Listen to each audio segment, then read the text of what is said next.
Shalom Akim, Call Halal Yahweh, Bahashim Yahweh Shai, Bahashim Rakakwadash. Double honors once again to the apostles of Great Millstone who taught me this truth and who rule well. This is Star of Mine. This is something I have to admit off the top. I had no idea uh, this man even existed. All right. I guess, two, I never really thought to go that deep into it, knowing what Martin Luther King Jr. Represented. But here we go. It says the little known brother of MLK who drowned in a mysterious swimming pool accident. All right. And this is from Mildred Europa Taylor. All right. Associate editor from face2faceafrica.com. All right. There's MLK Sr. All right. Flanked by both his sons. All right. To the right is MLK Jr. and to the left is A.D. King. All right. And his quote is, "They killed my brother. I'm going to find out who did it." All right. So let's continue. It says Alfred Daniel King, brother of MLK Jr., told someone on the phone some 15 minutes after King was gunned down at a hotel in Memphis. The next morning, Alfred Daniel King, otherwise known as A.D. King, was found dead at the bottom of the family swimming pool. An avid swimmer, many people, including his daughter, who overheard his voice the night before on the phone, believe he was murdered. Daddy was killed and put in the pool, said Alveda King, who was at work when the body was discovered. When they pulled the body out, they began to pump his chest, but no water came out. One of the emergency people said he was dead when he hit the water. All right. It says AD played a vital role in the civil rights movement, though his work was in the background. He had been with his brother King when he was gunned down in Memphis in 1968, and this really disturbed him. Well, no shit. He never recovered because he felt it was his duty to protect his brother. AD's widow, named Naomi King, once recalled. He would have hoped to bring his brother's killers uh, to justice, but this did not materialize, as his life was also tragically cut short when he mysteriously drowned on July 1st, 1969, at the age of 38. All right. He says, born on July 30th, 1930, in Atlanta, Georgia, A.D. wasn't as popular as his brother, but he was active in movements in Atlanta and Birmingham, often at the side of his brother. A.D. and King, Salaki. A.D. and MLK followed in the footsteps of their father, the Reverend Martin Luther King Sr., as preachers. Both graduated from Morehouse College, though A.D. was a little rough at times and less interested in academics. All right. And as you dig further into MLK Jr.'s academia exploits, there's questions as to, we always talk about where he was set up, and it furthers that belief because there's questions of plagiarism and things of that nature, all right? Like he was allowed to, he says by the age of 20, he was married, talking about AD, and would have 5 children.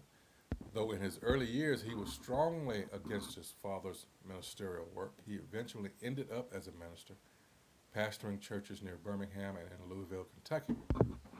All right, there he is in the pulpit there. It says, while doing so, he became active in the African American freedom struggle, just like his brother, King. It says, accounts said A.D. used his time in the pulpit to fight for voting and equal rights in Birmingham, Louisville, Atlanta, and Memphis. All right. And this is the thing about all this because the Most High is against that. Because even though you can see that he had a lot more fire to him, it didn't look like he was his heart was into that program as much. This is Jeremiah chapter 23, verse 1. It says, "Woe, meaning destruction unto the pastors that destroy and scatter the sheep of my pasture, saith the Most High Yahweh." All right. Let's see if they have.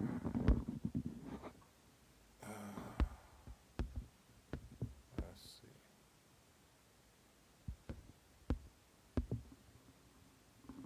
Of lamenting, all right, alas, or of admonishing, all right. Strong's H 1945, Hawaya, Hawaya, ah, alas, ha, ho, ho, woe. Again, going into the Jacinius Hebrew Chaldee lexicon of lamenting, all right. Now let's get another. This is of him I was going to go into here. Let me get another, open another. Let's see.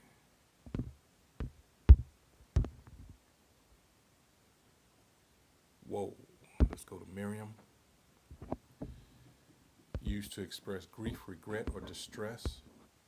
A condition of deep suffering from misfortune, affliction, or grief. 2, ruinous trouble, calamity, affliction. All right? So, destruction. Let's see. Dictionary.com. All right. Same thing. Just checking here to see if someone goes right to.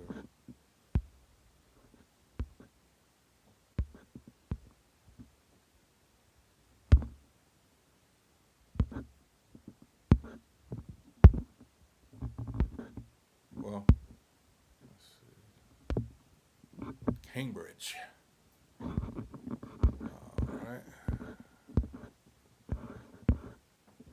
Difficult situations and unpleasant experiences. All right. It says curse even. All right. So I thank everybody at this point. So let's go back to the article here. All right. It says he faced many of the struggles several other civil rights leaders did during the 50s and 60s, including being arrested in an October 1960 lunch counter sit-in in Atlanta. All right. His family even had to escape a bombing at their home in Birmingham, and that's the picture there of what was left of the house. All right. It says during this period, his brother MLK Jr. was getting all the media attention, but that didn't bother AD. Not being in the limelight never seemed to affect him, but because he stayed in the background, many people never knew that he was deeply involved too. All right? His, meaning AD's strategy was to support his brother. He never tried to usurp any of the limelight. Many people didn't even know MLK Jr. had a brother, including myself. All right?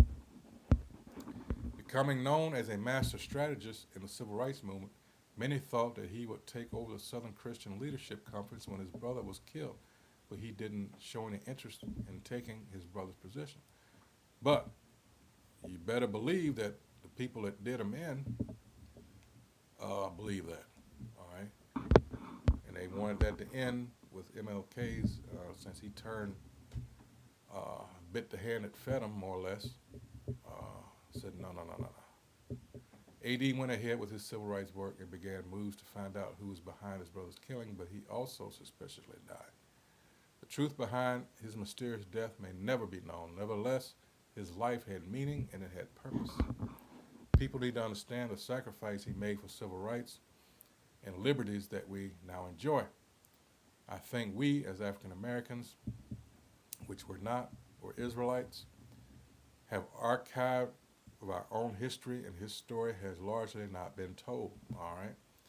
Shropshire would team up with Alveda to produce a documentary about the life and death of AD, a devoted husband and Lord brother and pastor and activist. Let's look at this real quick.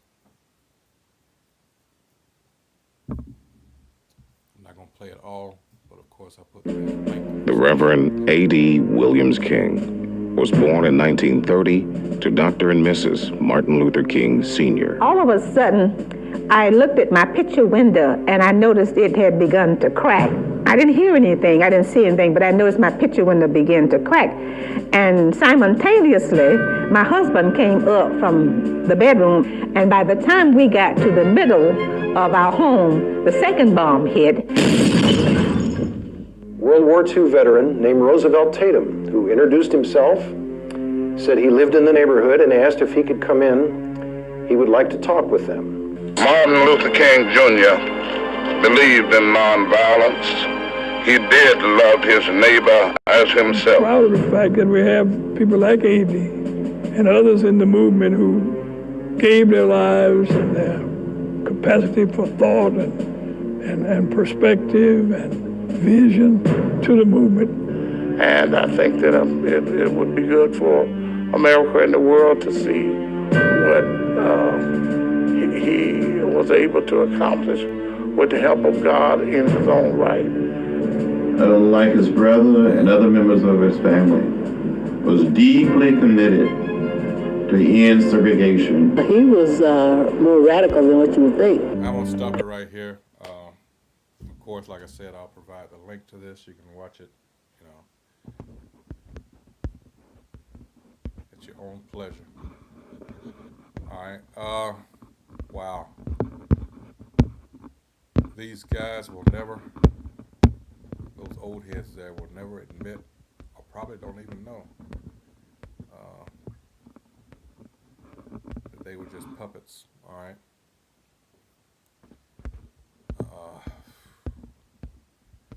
You want to consistently be around people that hate you and continuously show how much they hate you.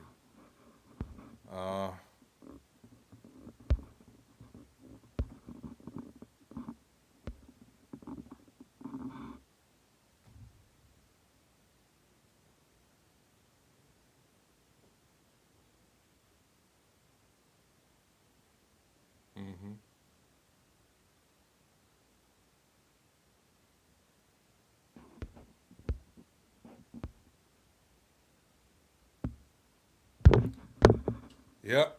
So, like I say, I'll post this.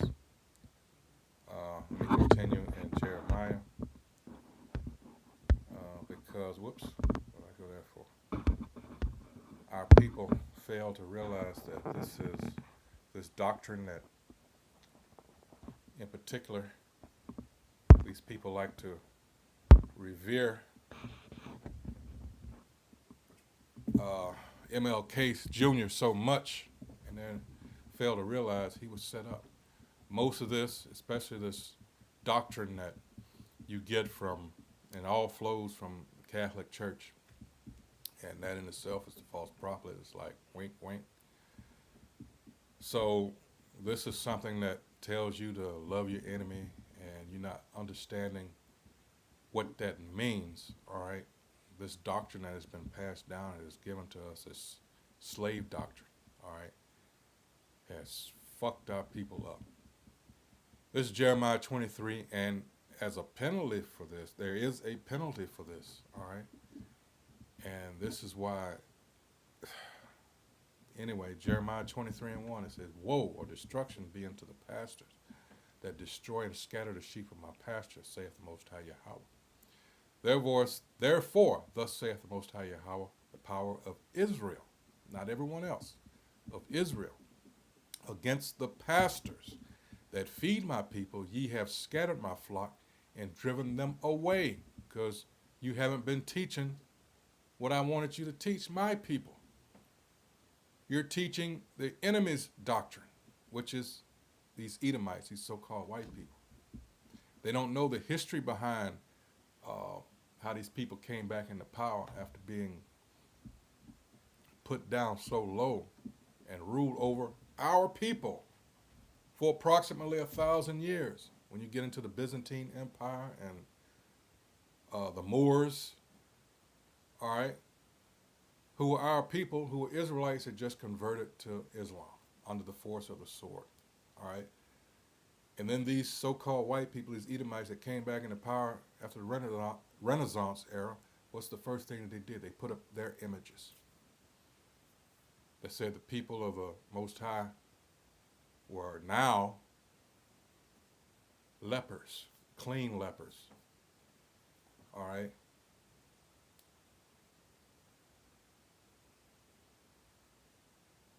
And through iconoclasm, which is the disfiguring on purpose or the replacing entirely of the images that were dark-skinned people, our people, that's how they achieved their objective and took their images around, especially to the New World over here, so-called, all right, where the northern kingdom of Israel were. Gadites, tribes of Gad and Reuben, all right, the so-called North American Indians, and then you had the rest of the northern kingdom, where you had Issachar, who you could call the so-called Mexicans today, and then on down the other northern kingdoms, Zebulon,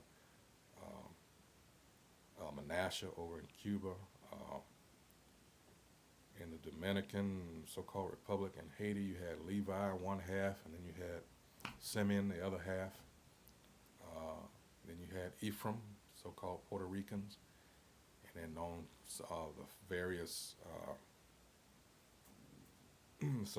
so-called Central America, like I said, Zebulon, and then you had Asher, so forth and so forth. Then you get to the southern tip of South America, then you get Naphtali, all right, and the other rest of the northern kingdom, all right. Verse 3, and I will gather the remnant of my flock out of all countries whither I have driven them. Remember, we were scattered throughout all the heathen nations because as a punishment, okay, you want to take on their customs, all right, so you're going into captivity as a result amongst all of them, all the heathen. All right, verse 3 again, and I will gather the remnant of my flock out of all countries, and this is the elect. Not everyone is going to make it. Hence, Zechariah 13 and 8. 2/3 of our people got to go. And I will gather the remnant of my flock out of all countries, whither I have driven them, and will bring them again to their folds, and they shall be fruitful and increase. And I will set up shepherds over them, which shall feed them, and they shall fear no more, nor be dismayed, neither shall they be lacking, saith the Most High Yahweh. All right? That's what those people, that these fake Jews, and yes, these MLK was set up by these Amalekites in particular, the ones that by and large make up the majority of these fake Jews, these occupiers of present day Israel, the land of Israel. All right? Thou shalt have war with Amalek from generation to generation. All right? These are the people that they set up. You got to remember that I Have a Dream speech, which I go down further, was literally a last-minute decision given to him by his fake Jew.